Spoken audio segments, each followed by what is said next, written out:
Hello guys, स्वागत है आपका केमिस्ट्री क्लासेस में। आज के इस लेक्चर में कक्षा 11 में हम आप लोगों को आइसोमेरिज्म का दूसरा भाग बताने जा रहे हैं। आपको बताएंगे कि समयोता जो है, समयोता दो प्रकार की होती है। प्रकाशिक समयोता, प्रकाशिक समयोता और दूसरा त्रिविम समयोता। त्रिविम समयोता, देखिए समयोता के बारे में हम डिटेल में आपको बता चुके हैं। फिर से एक बार सुन लीजिए। समयोता जो होती है दो प्रकार की होती है। इसको इंग्लिश में कहते हैं आइसोमेरिज्म।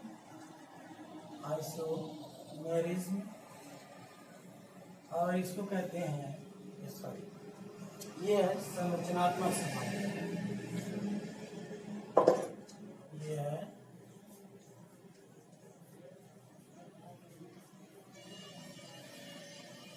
संरचनात्मक समयोता। इसको कहते हैं स्ट्रक्चरल आइसोमेरिज्म और इसे कहते हैं स्टीरियो आइसोमेरिज्म।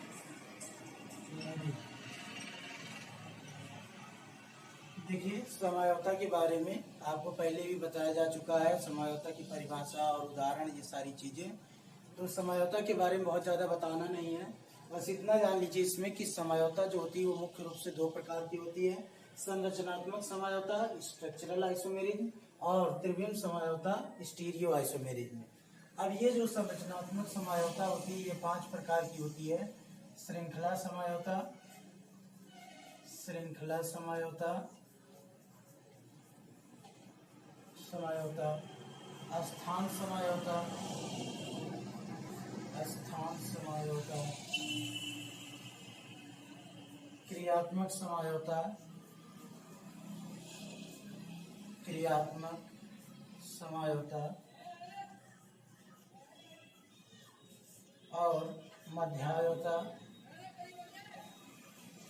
मध्यायोता और नेक्स्ट है चलायोता, चलायोता। तो देखिए 5 प्रकार है। इस संरचनात्मक समयोता जो होती है 5 प्रकार की होती है। श्रृंखला समयोता, स्थान समयोता, क्रियात्मक समयोता, मध्यायोता और चलायोता। तो पांचों के बारे में हम आपको 5 वीडियो बना चुके हैं। पांचों के बारे में 5 वीडियो बना चुके हैं और पांचों में आपको डेफिनेशन विद एग्जाम्पल, उदाहरण और परिभाषा सहित हमने बताया है कि ये क्या होती है और इनके एग्जाम्पल क्या क्या है, कैसे इनके आइसोमर बनते हैं। तो ये कंप्लीट हो चुका है। ये 5 जो आइसोमेरिज्म है, संरचनात्मक समयोता के जो 5 टाइप हैं, ये कंप्लीट हो चुका है। अब समयोता का जो दूसरा टाइप है त्रिविम समयोता, ये भी 2 प्रकार का होता है। पहला होता है ज्यामितीय समयोता, ज्यामितीय समयोता, ज्यामितीय समयोता या इसी को कहते हैं समकक्ष विपक्ष समयोता, समकक्ष विपक्ष समयोता,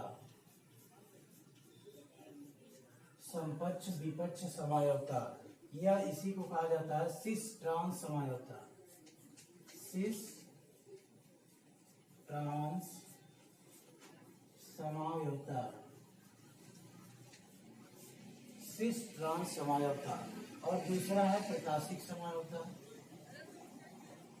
प्रकाशिक समयोता। दूसरा क्या है? प्रकाशिक समयोता। तो देखिए स्टीरियो आइसोमेरिज्म अब आपको पढ़ना, ये आप कंप्लीट रूप से पढ़ चुके हैं, पूरा डिटेल में अध्ययन कर चुके हैं इसका। अब आपको पढ़ना क्या है? त्रिविम समयोता। त्रिविम समयोता को इंग्लिश में कहते हैं स्टीरियो आइसोमेरिज्म और इसके 2 टाइप्स हैं, ज्यामितीय समयोता या समकक्ष विपक्ष समयोता या सिस ट्रांस समयोता, और दूसरा है प्रकाशिक समयोता।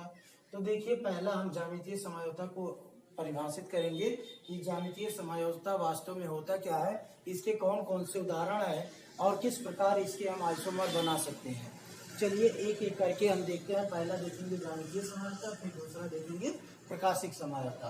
तो ज्यामितीय समायोजकता के बारे में हम लोग पहले अध्ययन करेंगे।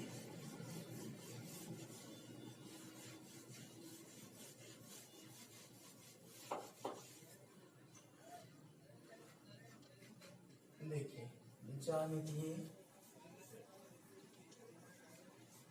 ज्यामितीय समायोजकता, इसको इंग्लिश में कहते हैं जियोमेट्रिकल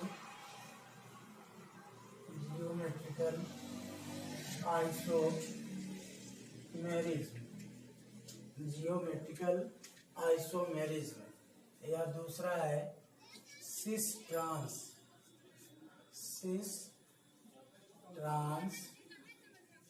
समायोजकता।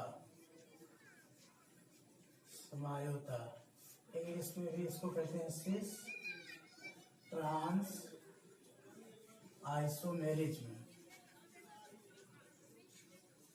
या इसी को कहते हैं समपक्ष विपक्ष समायोजकता। ये देखिए, ये जो प्रकार है स्टीरियो आइसोमेरिज्म का, ये बहुत ही इम्पोर्टेंट है। ज्यामितीय समायोजकता कहते किसे हैं, पहले देखिए ये जो होता है एक विशेष प्रकार की समायोजकता है। ज्यामितीय समायोजकता जो है वो एक विशेष प्रकार की समायोजकता है, और ये ऐसी एल्कीनों में पाई जाती है जिनका सामान्य सूत्र ABC डबल बॉन्ड CAB या ABC डबल बॉन्ड CXY। पहली बात तो ये जान लीजिए कि कोई भी परमाणु हो या समूह जो एल्कीन से जुड़ा हुआ हो, या ये कह सकते हैं कि एल्कीन से जुड़े हुए परमाणुओं या समूहों की आकाशीय व्यवस्था में भिन्नता के कारण उत्पन्न होने वाला जो समायोजकता है वही क्या है, ज्यामितीय समायोजकता है। ये एल्कीन से जुड़े हुए परमाणुओं या समूहों की आकाशीय व्यवस्था में भिन्नता के कारण उत्पन्न होता है, और ये एक विशेष प्रकार की समायोजकता है जिसका सामान्य सूत्र ABC डबल बॉन्ड CAB या ABC डबल बॉन्ड CXY जो भी इस रूप में होगा, या ये कह सकते हैं जिनका भी सामान्य सूत्र होगा ABC डबल बॉन्ड CXY या ABC डबल बॉन्ड CAB, तो जिनका सामान्य सूत्र इन दोनों में कोई होगा वही ज्यामितीय समायोजकता प्रदर्शित करेंगे, अन्यथा वो ज्यामितीय समायोजकता प्रदर्शित नहीं करेगा। तो ज्यामितीय समायोजकता प्रदर्शित करने के लिए कंडीशन क्या है, ABC या डबल बॉन्ड CAB। दूसरी कंडीशन क्या है, ABC डबल बॉन्ड CXY। जो AB है ये क्या है, परमाणु या समूह है। जो AB है ये परमाणु भी हो सकते हैं, परमाणु या समूह भी हो सकते हैं, और इसमें जो XY है ये भी या तो परमाणु होंगे और या तो समूह होंगे। तो दोनों कंडीशन हो सकता है, परमाणु भी हो सकता है या समूह भी हो सकता है। तो जिनका भी सामान्य सूत्र इस रूप में होगा वे सभी ज्यामितीय समायोजकता प्रदर्शित करेंगे। तो चलिए देखते हैं कौन सा जो है इसमें सिस होगा, कौन सा ट्रांस होगा।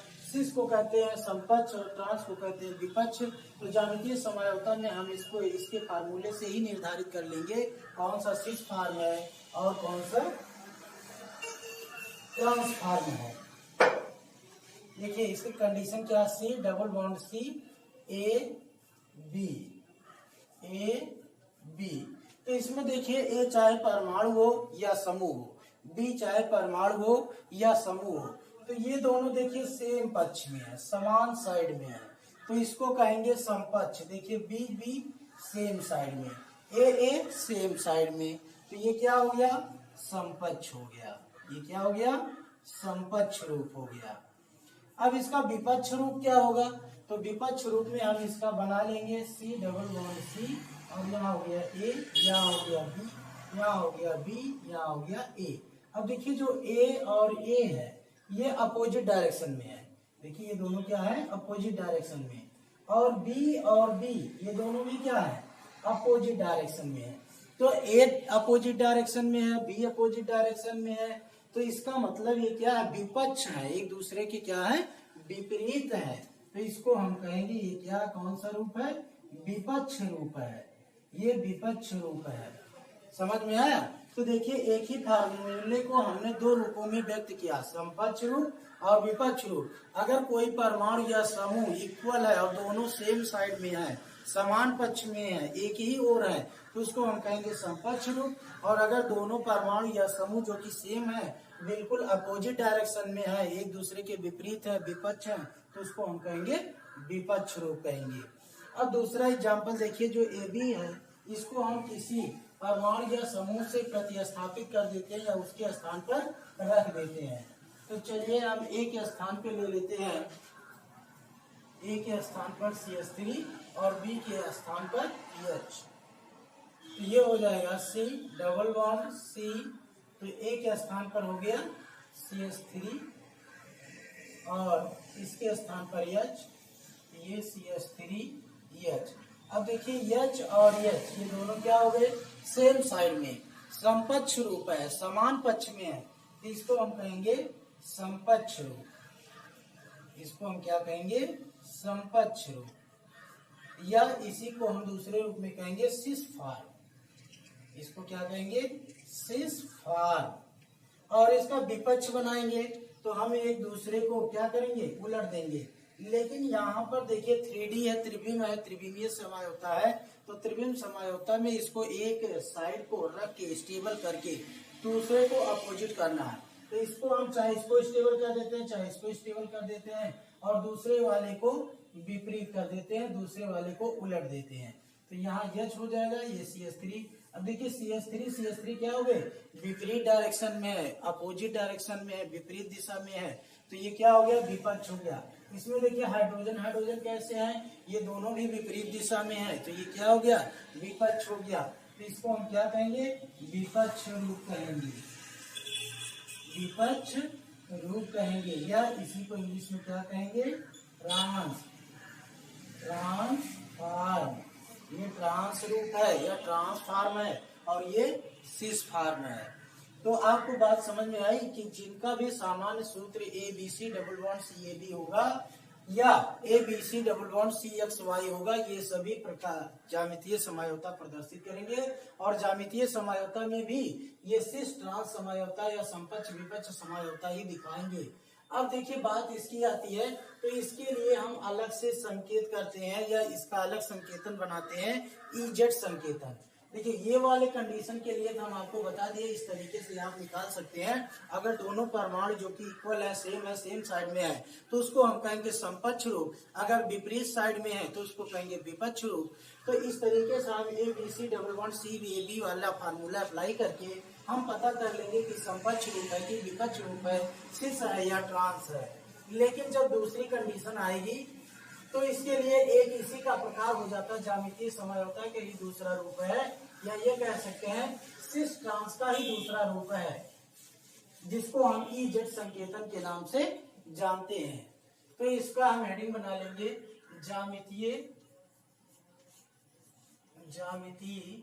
समायवियों का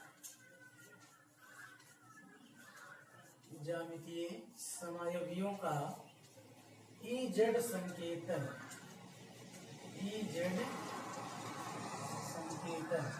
ज्यामितीय समायवियों का EZ संकेतन। देखिए EZ संकेतन क्या होता है, पहले E का नाम जान लीजिए। E का मतलब होता है एंटजीजन, जिसका मतलब होता है अपोजिट का मतलब क्या होता है, विपरीत। इसी को आप दूसरे शब्दों में क्या कहते थे, विपक्ष कहते थे, या इसी को हम क्या कहते थे, ट्रांस कहते थे। ठीक है। और दूसरा Z है, Z का मतलब होता है जूसमर, जिसका अर्थ होता है टूगेदर का मतलब साथ साथ, या ये कह सकते हैं समान पक्ष, या जिसको हम क्या कहते हैं, समपक्ष या सिस। ठीक है। देखिए वास्तव में ये सिस ट्रांस ही है, वास्तव में ये क्या है, सिस ट्रांस ही है। लेकिन थोड़ा सा इसका रूप बदल दिया गया, इसको EZ संकेत के रूप में कर दिया गया, इसको EZ संकेत। और ई का मतलब क्या है, एंटीजन, जिसका मतलब होता है अपोजिट, और जेड का मतलब जो समर, जिसका मतलब होता है टुगेदर। अब ये एंटीजन जो होता है या जो समर जो होता है, कैसे हम निर्धारित करेंगे कि किसी भी यौगिक में ई रूप है या जेड रूप है।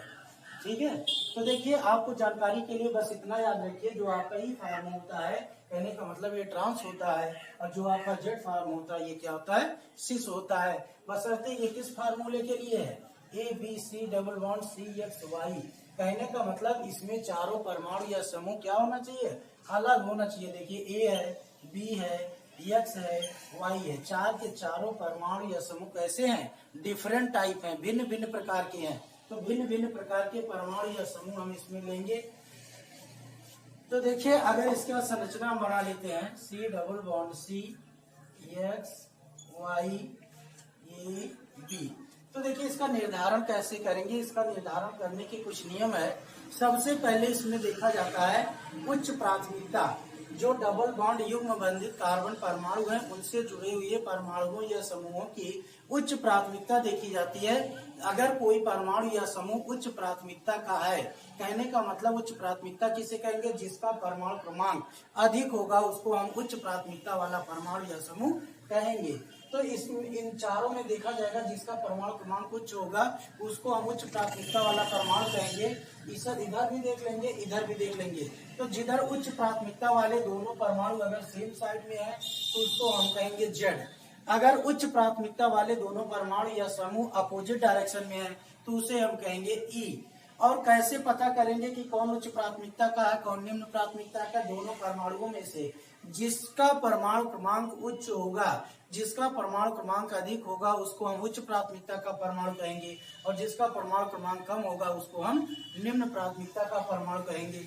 और यदि मान लीजिए युग्म बंधित कार्बन से जुड़े हुए परमाणु दोनों इक्वल हो गए तो अगले परमाणु की तुलना हम करेंगे, अगले परमाणु को देखेंगे, उन दोनों में से जिसका परमाणु क्रमांक अधिक होगा उसको हम उच्च प्राथमिकता का परमाणु मानेंगे। तो चलिए हम निर्धारण करेंगे कि कौन सा ई फॉर्म बनेगा, कौन सा जेड फॉर्म बनेगा। चलिए एक उदाहरण लेते हैं, Cl Br H CH3। अब देखिए इसमें कौन सा रूप है, ई रूप है कि जेड रूप है। तो देखिए उच्च प्राथमिकता का परमाणु इसमें से कौन है, ब्रोमीन, क्योंकि ब्रोमीन का परमाणु क्रमांक सबसे अधिक है। इसमें किसका है, कम, क्लोरीन का। इसमें देखिए कार्बन का, इसमें दूसरे नंबर पर हाइड्रोजन है। तो देखिए 1 1 सेम साइड में, उच्च प्राथमिकता के दोनों परमाणु कैसे आ गए, सेम साइड में। तो ये क्या हो गया, जेड फॉर्म हो गया, जेड रूप हो गया। इसका मतलब ये क्या हो गया, जूसमर, यानी कि एक साथ समान पक्ष, सिस फॉर्म हो गया। और इसका जब अपोजिट बनाएंगे तो देखिए ये हो जाएगा Br, ये हो जाएगा Cl, और ये हो जाएगा H, और ये हो जाएगा CH3। अब देखिए इसमें भी चेक कर लीजिए, इसका परमाणु क्रमांक उच्च है, इसका निम्न है, इसमें इसका उच्च है, इसमें इसका निम्न है। तो देखिए 1 1 क्या हो गए, अपोजिट डायरेक्शन में आ गए, दोनों विपरीत दिशा में आ गए। और अगर विपरीत दिशा में आ गए तो कैसा रूप है, ई रूप है, विपरीत form, antigen, opposite to, opposite का मतलब विपरीत। देखिए यहाँ पर 2 2 ही विपरीत है और 1 1 भी विपरीत है। बात समझ में आई, बहुत ही अच्छा एग्जाम्पल है और बहुत ही अच्छे से आप लोग समझ सकते हो। सीधा सा कॉन्सेप्ट है, सीधा सा निर्धारण है कि दोनों परमाणुओं में से जिसका परमाणु क्रमांक उच्च होगा उसको हम उच्च प्राथमिकता का परमाणु कहेंगे, और जिसका परमाणु क्रमांक निम्न होगा उसको हम निम्न प्राथमिकता का परमाणु कहेंगे। चलिए अब एक ऐसा एग्जाम्पल ले लेते हैं जिसमें दो परमाणुओं के परमाणु क्रमांक क्या हो, इक्वल हो। तब हम कैसे निर्धारण करेंगे,